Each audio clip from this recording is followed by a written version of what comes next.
Bitcoin is challenging your patience and conviction, and I don't think anything illustrates that as well as this move right here. Good morning, guys. It's Keith Allen, and it is a two-cup analysis kind of day. I've been looking at charts all morning, trying to get some different perspectives, and I've been telling you that I expected volatility leading up to the weekly and monthly close we have coming up on Sunday, and that, of course, is playing out right now. As you can see here, brown mega whales made this move. They started buying into this liquidity here. They tend to make their orders when they've got nice blocks of liquidity to buy or sell into to minimize their slippage. As price was moving up, looks like some of this block here moved upwards and then moved upwards again. It got hit, filled, and then the rest of the market started selling, with the exception of yellow here. I'm not going to say that's retail. Let's just take a look and see what kind of volume we're looking at here out of these groups. The yellow class, that's the smallest class. That's $100 to $1,000 orders. They were down about 2.5 million, and now up 2 million. So that's a $4 million move roughly, almost, and that's probably not retail doing that in minutes. Okay. That's my speculative approach. And I say that because for so long we have seen that class TWAPing out. And so I don't think, while I do believe that retail lives in that class for sure, I think it's dominated by larger entities that are controlling that order class. Same with red, for example. They've been TWAPing very aggressively since Christmas time. But of course, we see some selling happening here at the moment. So let's look at this chart, and then I want to go to something different here to give you some different perspective on why I have some conviction on the moves I've been telling you about this week. As you can see, we have some significant resistance overhead here. This yellow block is about 75 million. This yellow block at 75K is about 65 million. We got another 47 million below that, another 48 below that. I mean, there's about 200 million plus stacked here just in this level right here. And as you can see, it's thinned out below us, with our largest concentration being in this 58 to 60K range, maybe slightly above. Actually, the monthly close is about 61.1. So good to see that we have some liquidity, at least insulating that level for the moment. This can change. So if we take it down a notch here, let's look at what's really changed. I think this gives us a good view of what has changed liquidity-wise in the past 24 hours or so. And as you can see here, we have, we had a point where liquidity was really thin right in this area. And in the past 24 hours or so, we've seen some of the bid liquidity from down here start to, fade its way up to this level a bit. Now, the 69K level, very, very important, of course, because that has been that was kind of a benchmark, right? It was our prior all-time high. We broke through it. We fell back down. We came back through. And today, we penetrated it again. So, in my opinion, that pretty much invalidates this breakout attempt. Doesn't mean we don't go back up. We obviously already are. But since I just clicked on this chart, let's take a look at what we have here. This is my super duper long range, analysis from, really when I started trading Bitcoin right back here in 2017. Yeah, I was lucky enough to get in at this point, but I didn't know what I was doing. So this was very painful to me, right? This was, oh my gosh, this thing is amazing. Tell all my friends. This was the school of hard knocks right here. Okay. And then I learned a little more, and then I got schooled again, and we had COVID, and, the rest is history. But, this was obviously a big learning curve for me, as bear markets tend to be. And, we rallied back, made my money back. And of course, the rest is history at this point. So if we look at this, I have a indicator on the chart that's the volume, volume weighted profile here, and I'm going to get into that here in a second. You can see that we have some areas of prior interest, and it looks like at the moment we're not going to these anytime soon. If ever again, I don't know. That remains to be seen. I never I never say never, except for when I say I never say never. In this game, there are no absolutes. There just aren't. So you never know what situations can occur.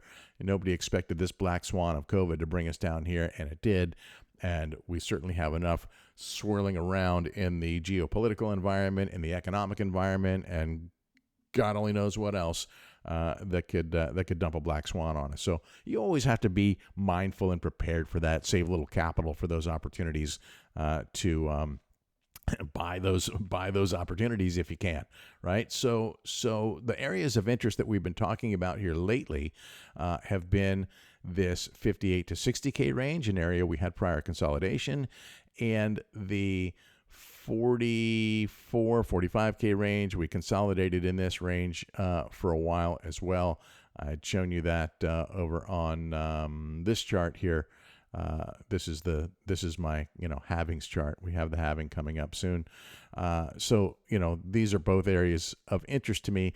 I do not know if we will get down here. I don't even know if we're going to get down here, right? But I'm banking on the fact, or betting on the fact, I should say, that there is a decent probability that could happen. And the fact that we just broke through and wicked through this prior area of significance.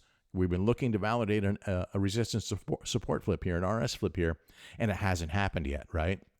I've been telling you I'm looking for full candle bodies to print above this level in all time frames, and we just haven't done it. We haven't done it on the daily, so that means we haven't done it on the weekly. And we've got an isolated candle here and an isolated candle here, but we haven't done it on the weekly. And of course, this coming Sunday, we have a weekly close and a monthly close, so we could conceivably start out the month above this level, and that would be very interesting to me, and give us our first chance at printing across all time frames candles above this 2021 top to validate an RS flip. At the moment, this RS flip attempt has been invalidated, in my opinion. So back to this chart that I was just showing you here, that highlights some of our prior important levels that I've focused on throughout the years, and now, to give some conviction or add some confluence at least to the areas that I've been telling you about, I want to show you something here on this volume profile here. So consider that. So for our purposes now, we need to focus on life above this level, life above these levels, right? So we'll give this thing a second to update. Looks like it actually may be doing that. Okay. And here you can see, if you look at the blue side is the buy side, the yellow side is the sell side. So you want to see strength on buying volume versus sell volume. We don't have hardly any history above this 69K level. So these numbers are very small, but as you can see, they are, kind of trying to sort it out. We have up at the upper ranges above 72, that is sell dominant. In the current range, we are slightly, actually, we were positive on the buy side before I started this analysis, but we just had that dump, and now we're negative on the buy side at that level. We got to go down to the next rung to see some bid side strength, and then from there, it also is all sell side strength until we get down to this 59K, 58 to 60K level, right in that sweet spot around 59K, 310,000 Bitcoin versus 246,000 on the sell side. So some strength there, I should say. If you look at these bars as potential landing platforms, right? You look for the ones that stick out the most. And what stands out? Well, look at this one right here at 44.5. Right, that's that sweet spot we've been talking about where we had some consolidation. So I like these levels now as much as I've ever liked them. What we don't know, of course, is whether we're going to get there. And for that, we go back to fire charts to see where support and resistance are. And we have had longstanding support, resistance rather, up here above the 70K level, and it just gets stronger and stronger as you go up. 75K, in my opinion, is really largely psychological. If we look at the chart and see where we actually have, some structural resistance, that for me would be in this lifetime channel. I've shown you this before. If you're new to the analysis, this would be new for you. This is my halving chart, if you will.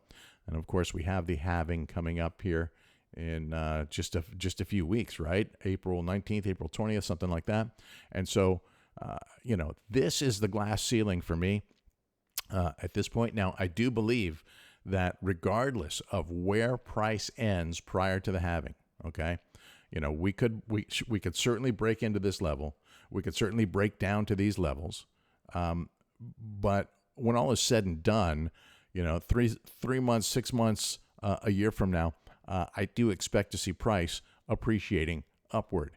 So at this point, I'm buying personally, I'm buying the dips, and I'm adding to my longer term stack. I'm about 70-75% deployed in terms of building my longer term Bitcoin position.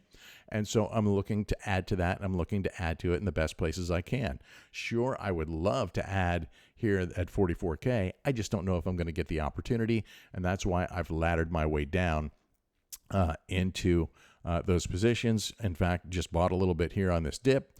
And, if we get this, I'll take it. If we get this, I'll take it. And so I have a history as a trader of selling these pullbacks and trying to improve on my cost basis, and it's been really, really challenging.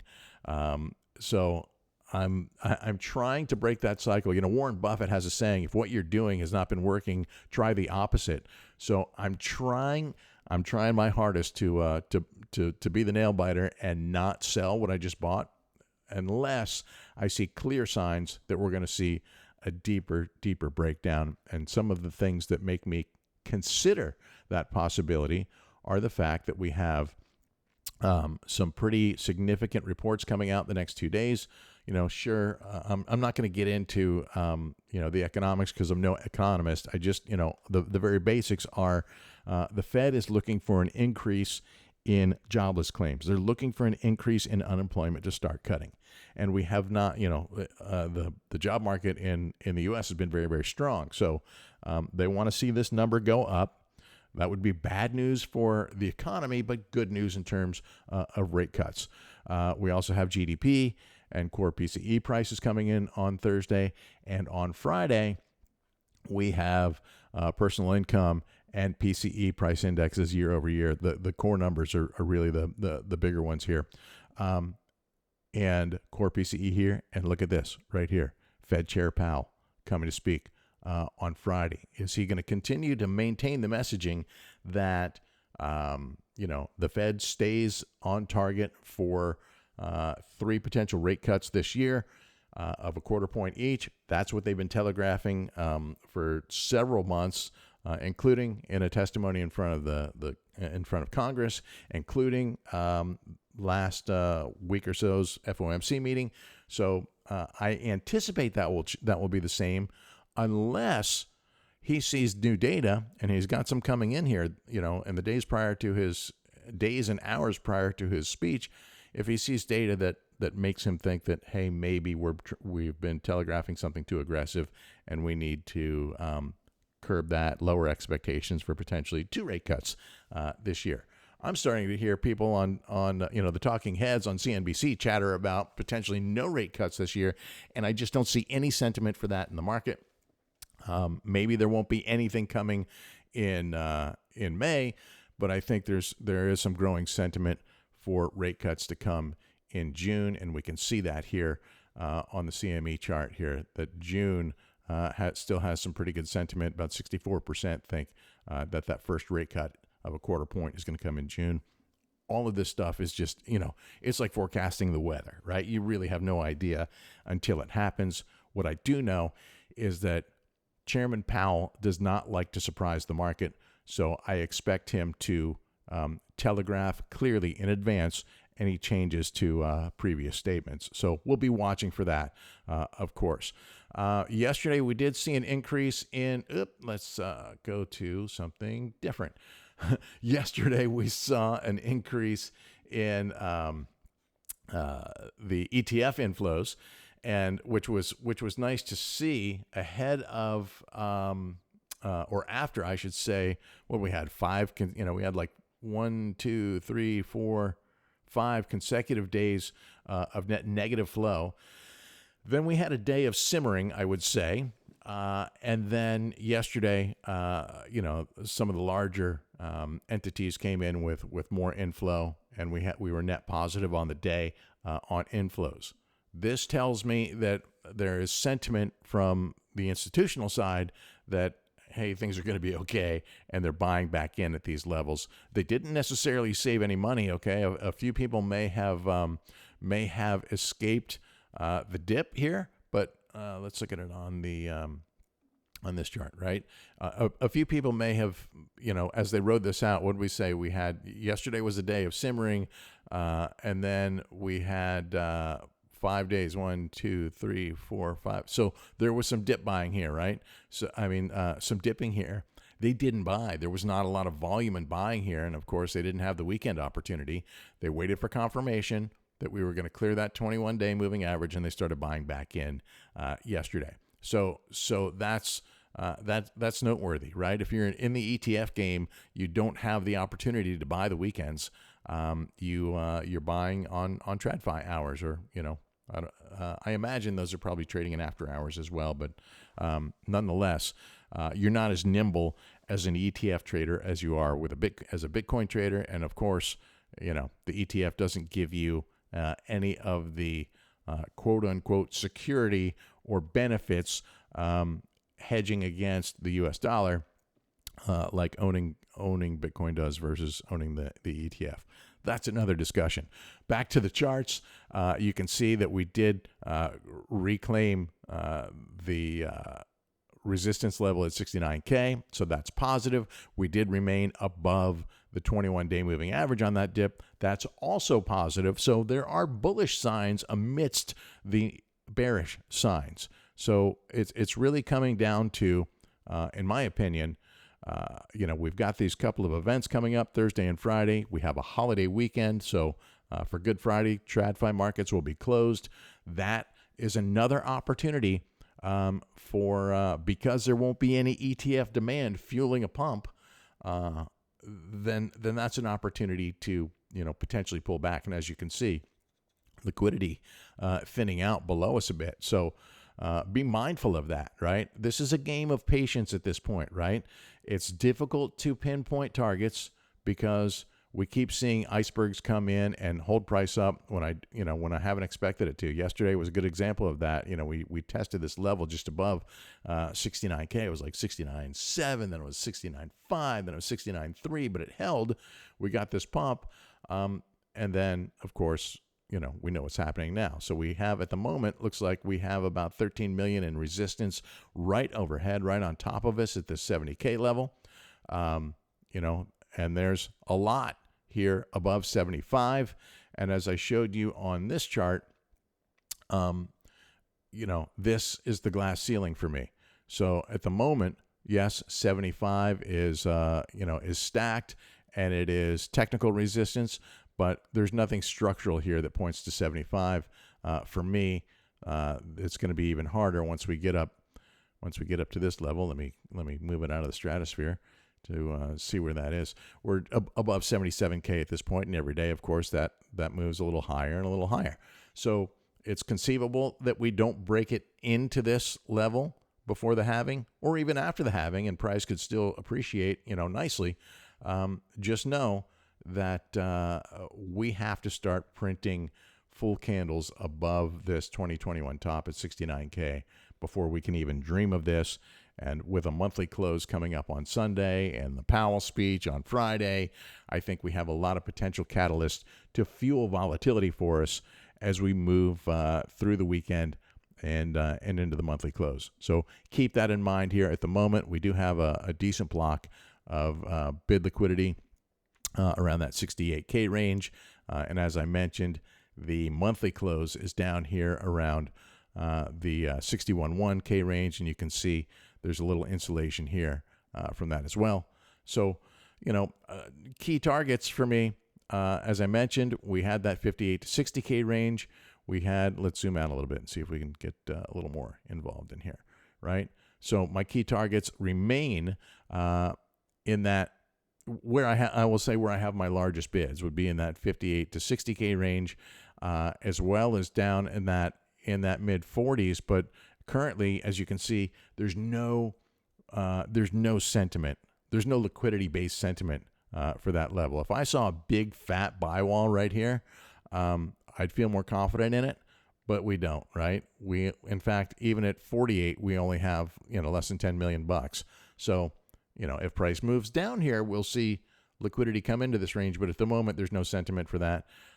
I'm looking at these levels right here, 58 to 60, 64, 65-ish, looks good, and even up in this level, this liquidity, it's kind of the order book is an organic, living, breathing beast, and it changes a lot, right? And it changes on the fly. So I'm looking to see where bids come into, and as you can see, we just had this block right here. Let me highlight it, make it easier to see. We had this block right here just move up to here, okay? So that is sentiment from this entity that they want to buy, that they don't think price is going to make it down here, and they're willing to move their chips up a little higher on the board. This void, this dark area, price can move through that very, very easily. So we'll be watching that, okay? At this point, it's a dollar cost averaging game for me. I'm buying dips, but I'm DCAing my way down. You got to do what works for you.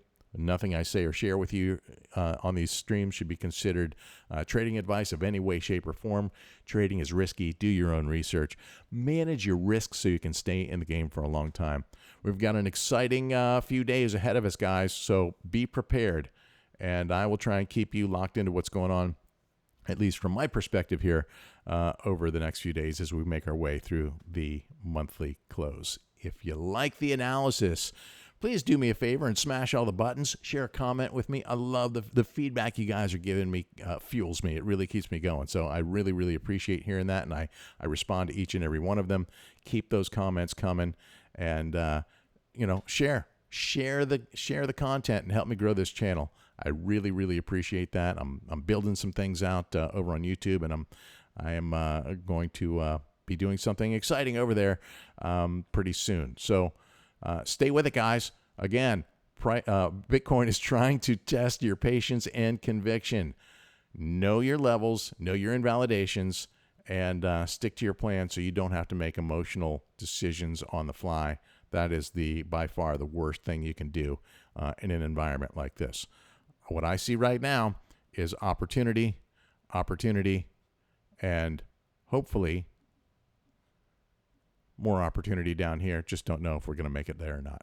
Be patient, have some conviction, manage your risk, and have a fantastic rest of the day. Trade safe, my friends.